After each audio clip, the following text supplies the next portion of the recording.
Bom dia, aqui é a professora Fernanda Carini novamente, e na aula de hoje nós vamos falar sobre a biotecnologia industrial, que é representada pela cor branca e é considerada o maior ramo da biotecnologia.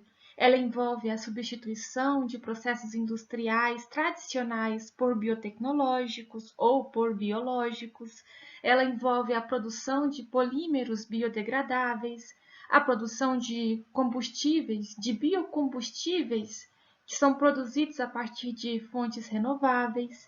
Ela vai envolver também a produção de enzimas, que são moléculas catalisadoras de reações.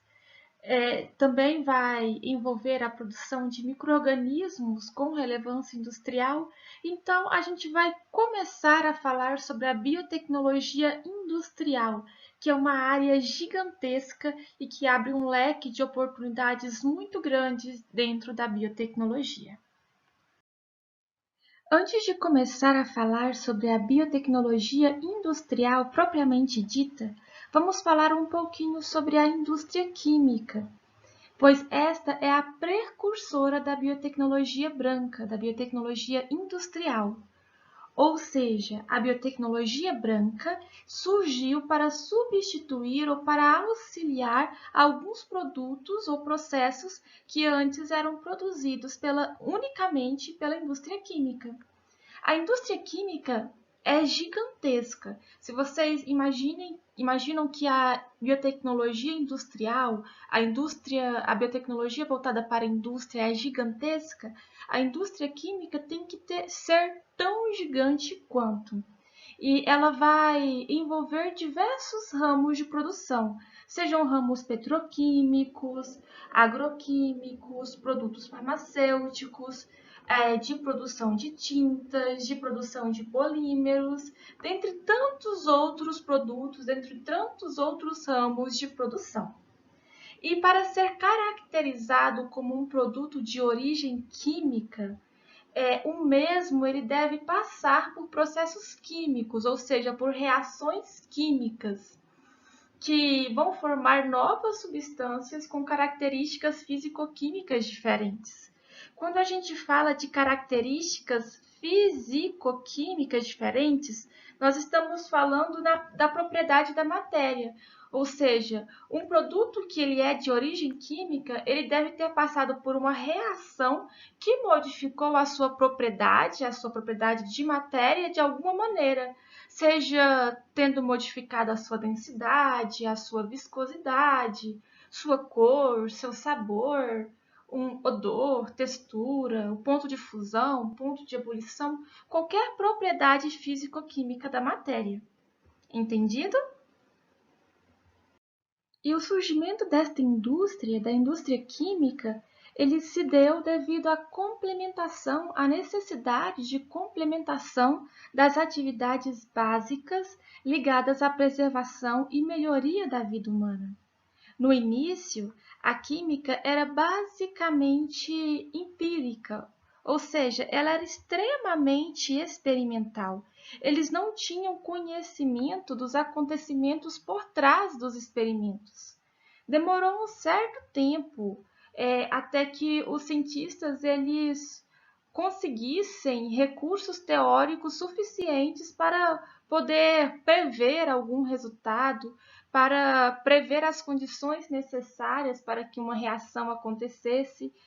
E para isso era necessário muito embasamento teórico. E esse embasamento teórico foi sendo construído ao longo do tempo. E ele culminou no século XIX, que está aqui destacado, em que eles tiveram embasamento teórico suficiente para conseguir controlar melhor os processos, para conseguir prever os resultados do processo e assim poder escalonar esse processo, poder aumentar a sua escala, poder levá-lo ao nível industrial.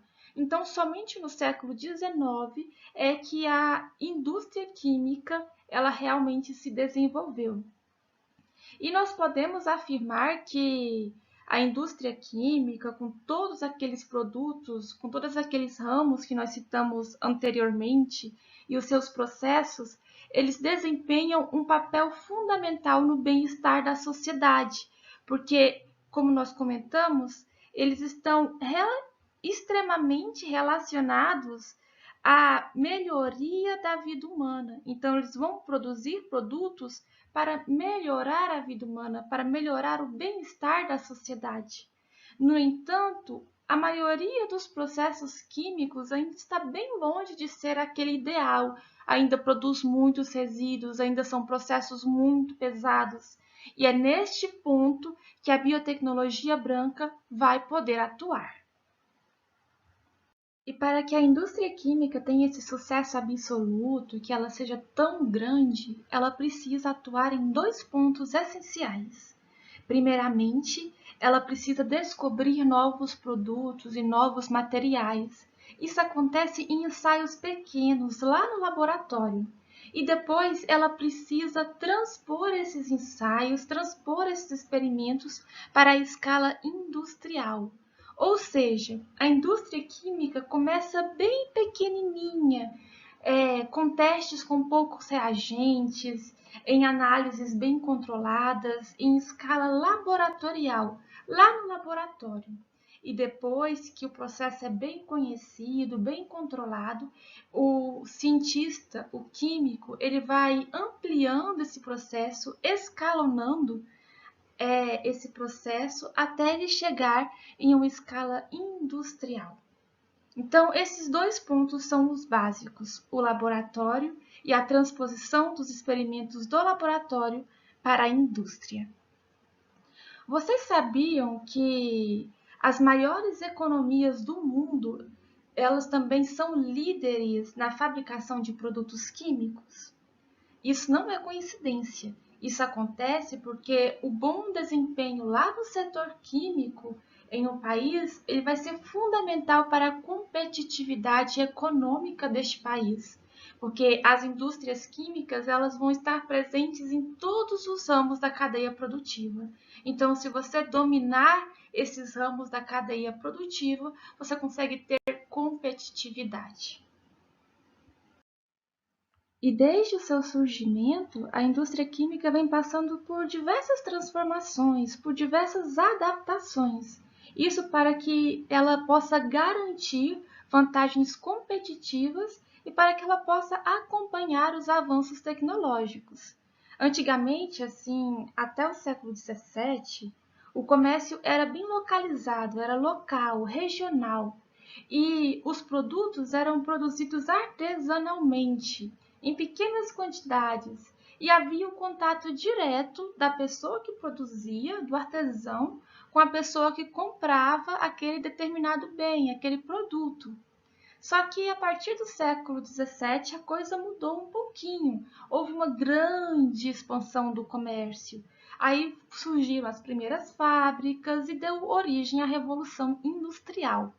Vocês vão estudar com carinho, com muito detalhe, a Revolução Industrial nas aulas de História. Mas aqui vale mencionar que a Revolução Industrial teve um baque, teve um impacto muito positivo e muito grande dentro da química. Porque a produção, ela aumentou muito, a produção teve que aumentar. E isso exigiu mudanças na forma de produzir, também na forma de comercializar e também na forma de garantir que você estaria comercializando produtos de qualidade. E nos últimos anos, mais recentemente, a indústria química ela vem passando por diversas transformações.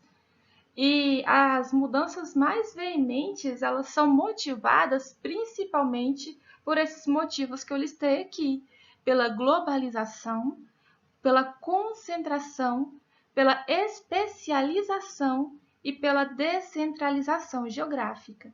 Agora nós vamos comentar um pouquinho esses 4 pontos que vêm causando tantas mudanças dentro da indústria química. Então vamos começar falando um pouquinho sobre a globalização. Vocês também vão estudar muito sobre a globalização em História e Geografia, mas aqui vale lembrar que a globalização é aquele processo de integração tanto social, quanto econômica, quanto cultural entre diferentes regiões do planeta. E essa globalização, esse processo, ele permitiu a abertura dos mercados, ou seja, a gente poderia, aqui no Brasil, comercializar, comprar, adquirir produtos que eram produzidos, por exemplo, na China ou nos Estados Unidos. Então, com a globalização, as empresas multinacionais, as empresas que estavam presentes em diferentes nacionalidades, em diferentes países, em diferentes nações, elas se expandiram ainda mais. E os produtos, para que essas empresas se expandissem, os produtos eles precisavam ser padronizados para que eles fossem comercializados com a mesma qualidade e com as mesmas características nesses diferentes países. A rotulagem nessa época, por causa desse processo, ela também foi muito importante, porque os produtos precisavam ter uma rotulagem padronizada também, explicando quais que eram os seus componentes, quais que eram as suas composições. Então, a rotulagem também foi padronizada juntamente com os produtos. Na indústria de alimentos, por exemplo, que é a minha área, o uso de aditivos alimentares, como conservantes, também foram bastante empregados devido à globalização. Isso para permitir que os produtos viajassem de um país para o outro sem se deteriorar e também esses aditivos alimentares tinham que estar presentes na rotulagem, porque eles poderiam ser permitidos em um determinado país e proibidos em outro país. Por isso era muito importante a padronização tanto dos produtos quanto da rotulagem. E a globalização em si mudou a cara dos produtos, mudou a forma de comercializar os produtos, mudou a forma de produzi-los também. Mas apesar de toda essa proximidade, de toda essa possibilidade de comercialização, a relação entre o cliente e o fornecedor, ela passou a ser indireta. Antigamente, como eu tinha mencionado, o fornecedor ele tinha um contato direto com o cliente, mas aqui esse contato ele vai ser intermediado por meios eletrônicos, porque não existe mais a barreira geográfica. Então, eles têm que se comunicar, mas há o intermédio dos meios eletrônicos para facilitar essa comunicação. Outro ponto a se destacar é a concentração, que é basicamente a fusão e as aquisições das empresas. As empresas que tinham atuações em comum, que tinham ramos em comum, elas se fundiam para criar empresas de grande porte. E assim elas poderem conquistar novos mercados, sem a necessidade de construir novas filiais ou a necessidade de abrir outras plantas industriais. Ou seja, a empresa ela se fundia, se tornava de grande porte, sem ter que gastar dinheiro construindo um prédio, uma firma, uma planta do zero em uma determinada região ou em um determinado país. Setores como os de fármacos, os de petróleo, os de agroquímicos foram os que mais sofreram essa tendência de fusão para se tornar de grande porte. E para exemplificar esse processo de concentração industrial, eu trouxe o quadro 1 para vocês, que vai mostrar a concentração de empresas químicas do setor agroquímico entre os anos de 1983 até 2001. Então, aqui nós vemos que em 1983 haviam essas 5 empresas que em 1999 se fundiram para se tornar a Novartis. E também haviam essas 4 empresas que em 99 foram fundidas para se tornar a Zeneca. Em 2000, a Novartis e a Zeneca se fundiu, se concentrou para se tornar a Syngenta, que é a Syngenta até os dias de hoje. Até temos uma filial em Lucas do Rio Verde. Um outro exemplo é da BASF, que em 1983, três empresas se fundiram para se tornar a American Home Products e depois, em 2000, esta empresa foi fundida com a BASF para se tornar a BASF que nós conhecemos hoje em dia.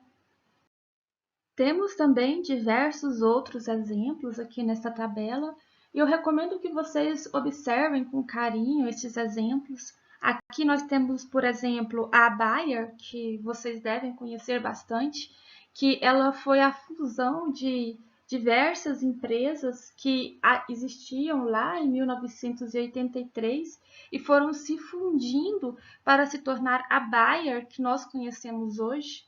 Mais recentemente, essa tabela é de 2002, mas em 2016 a Bayer ela comprou a Monsanto, ela se fundiu com a Monsanto aqui por uma compra de 66 bilhões de dólares, então ela se tornou ainda maior, então conseguiu abarcar uma área, um comércio, uma área do comércio ainda maior. Então é bem interessante essa fase de concentração das indústrias químicas, neste caso das indústrias do setor agroquímico, que é o setor que está mais próximo da gente. Mas agora vamos falar da especialização, que tende a juntar a fabricação de produtos afim, ou seja, as indústrias de grande porte, elas resolvem se especializar em um determinado setor.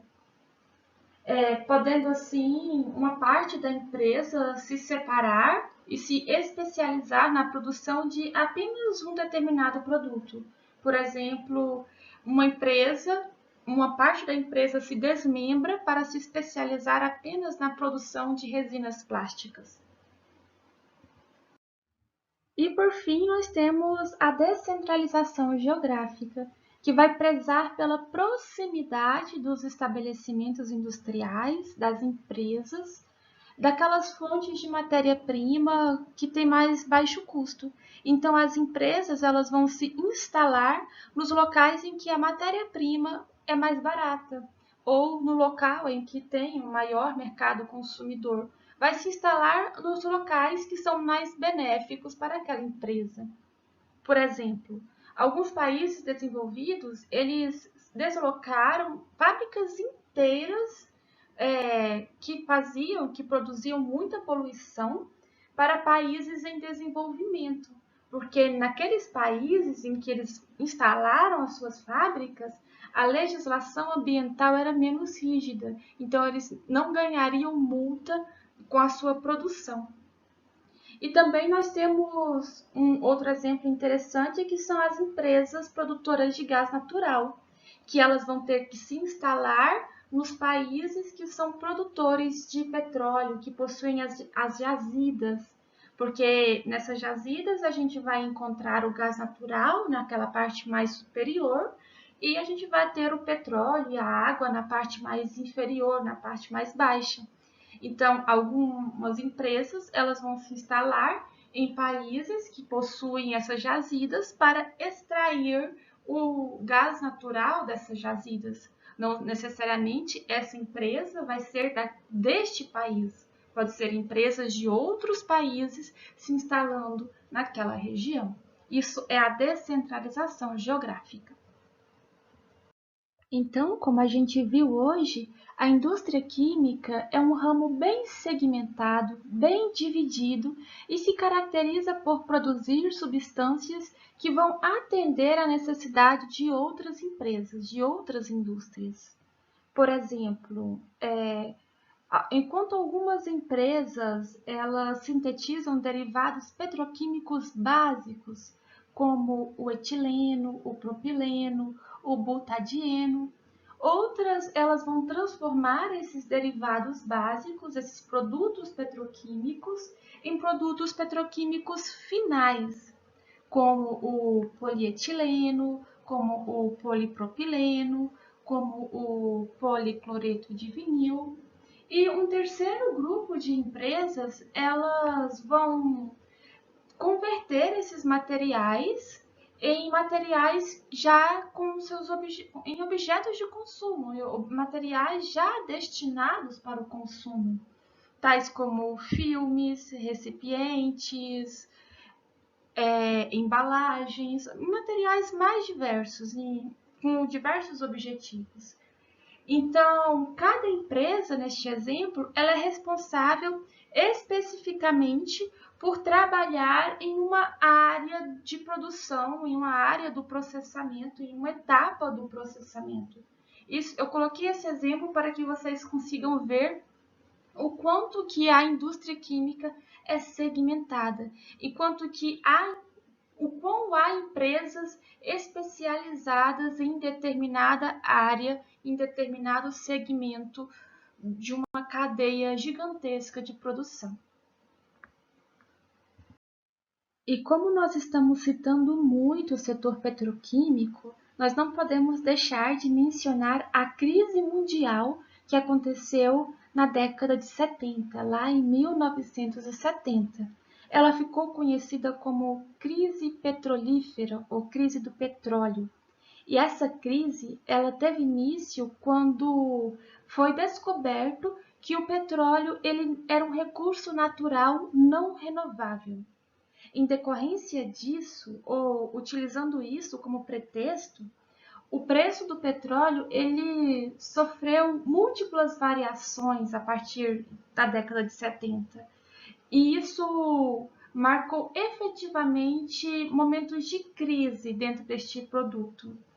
E nessa época, o dólar ele já estava bem desvalorizado e os países árabes, que, como vocês sabem, eles são os maiores produtores de petróleo do mundo, eles começaram a aumentar muito, muito mesmo o preço do petróleo, cerca de 4 vezes. Então, o preço ia aumentando cada vez mais e essa subida de preços atrapalhou as atividades que estavam relacionadas à produção, à utilização do petróleo. Como vocês sabem, o petróleo é utilizado para tudo, desde para abastecer os automóveis até produzir embalagens, ele é utilizado para diversas funções.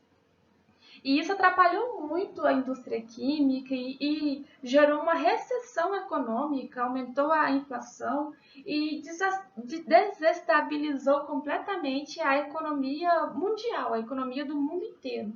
E causou uma série de conflitos que talvez vocês vão estudar em história ao longo destes anos no ensino médio. Mas o que vale mesmo mencionar, ressaltar dentro desta crise da década de 70, é que ela chamou a atenção da sociedade para os riscos da dependência de ser dependente de um produto que não é renovável. Porque um produto que não é renovável, uma hora vai acabar. As reservas elas vão diminuir e conforme as reservas vão diminuindo, tem que se criar novas tecnologias para sustentar a indústria química. Então, essa crise dos anos 70, ela mostrou o quão é importante investir em fontes, por exemplo, de energias alternativas. E algumas dessas fontes de energias alternativas, elas podem ser obtidas por vias biotecnológicas, como o biodiesel, o etanol, o biogás. Então, a crise dos anos 70, lá do petróleo, lá dos países árabes, ela ressaltou, de certa forma, a importância da biotecnologia. Mas como nós estamos falando de adaptação, da empresa ter que se adaptar, ter que ser versátil, ter que contornar a situação e não ser dependente de uma fonte não renovável, ter que lidar com a situação de repente a sua fonte, o seu insumo, ele está diminuindo, ele está acabando, então a gente vai ter que compreender que as empresas elas sempre devem responder às mudanças que acontecem no mercado. Elas devem se ajustar rapidamente a qualquer variação no preço da matéria-prima ou no preço ou da energia. Então, essa palavra versatilidade, ela é muito importante quando a gente está falando de empresas. A gente sabe que a biotecnologia é extremamente versátil. E a versatilidade, ela é a palavra-chave para a subsistência mediante o desenvolvimento de novos processos tecnológicos que são inovadores e que são rentáveis. E aí a gente esbarra novamente naquele exemplo. Se o petróleo ele está insustentável, a empresa ela deve ser versátil. Ela deve procurar novas fontes sustentáveis para a aquisição de energia. Então, a versatilidade ela é a palavra-chave para a subsistência, para que uma empresa continue a existir dentro do mercado. Ela tem que se adaptar. Mas agora, já chegando na etapa final da aula de hoje, nós vamos ressaltar algumas vantagens e algumas desvantagens da via química, da indústria química. A via química, ela tem algumas vantagens que são muito importantes, como as reações, elas são bem rápidas, elas são muito rápidas dentro da via química e elas são padronizadas. Sempre vão gerar os mesmos produtos e esses produtos vão ser gerados com um grau de pureza elevado. Além disso, há baixos custos com energia para realizar esses processos. Alguns processos eles são catalisados rapidamente e utilizando basicamente muita pouca energia. Só que existem desvantagens muito cruciais dentro da via química, porque ela vai gerar resíduos e alguns deles são muito tóxicos. Às vezes, para produzir um determinado produto químico, são utilizados metais pesados ou utilizados reagentes perigosos ou tóxicos. E esses reagentes, eles podem contaminar o meio ambiente caso não haja um controle adequado, caso haja um vazamento, caso haja algum acidente. E, além disso, eles vão compor essa água residual, eles vão estar presentes no produto final e essa água residual, ela precisa ser purificada antes de ser liberada para o meio ambiente. Isso é um gasto muito grande também. No processo biotecnológico também gera água residual que deve ser purificada, mas neste caso, esta água ela pode estar contaminada com metais pesados ou com reagentes muito mais tóxicos do que na via biotecnológica, por exemplo. Além disso, alguns processos químicos, eles atuam em elevadas temperaturas, em temperaturas muito altas, em condições muito extremas, e isso é complicado de se controlar. Há um baixo custo de energia, mas é complicado de controlar a energia que é produzida dentro deste processo. O aumento da temperatura, as condições extremas deste processo. E alguns desses processos, eles liberam gás, e esse gás ele também precisa ser contido. Então, há diversas desvantagens que vale a pena mencionar, porque mencionando essas desvantagens, a gente pode alavancar algumas vantagens da via biotecnológica que nós vamos estudar na próxima aula.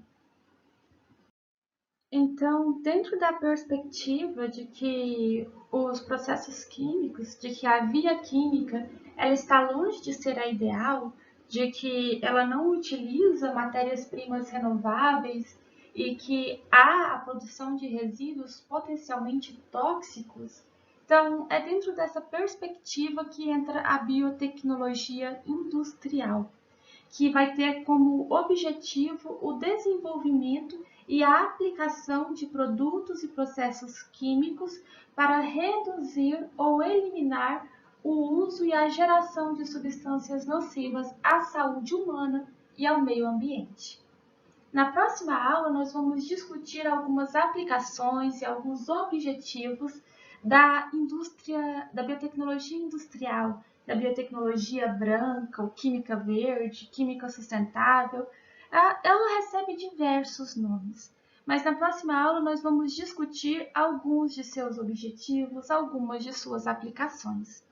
Eu deixo aqui essa imagem para vocês, que eu achei muito interessante, em que traz essa logo, Biotecnologia Branca para o Mundo Verde, em que corrobora com a afirmativa de que ela tem o objetivo de gerar processos diminuindo a geração de substâncias que seriam nocivas tanto à saúde do homem quanto do meio ambiente. Era isso que eu tinha para falar com vocês hoje e aguardo vocês na próxima aula. Espero que vocês tenham entendido e qualquer dúvida podem entrar em contato comigo.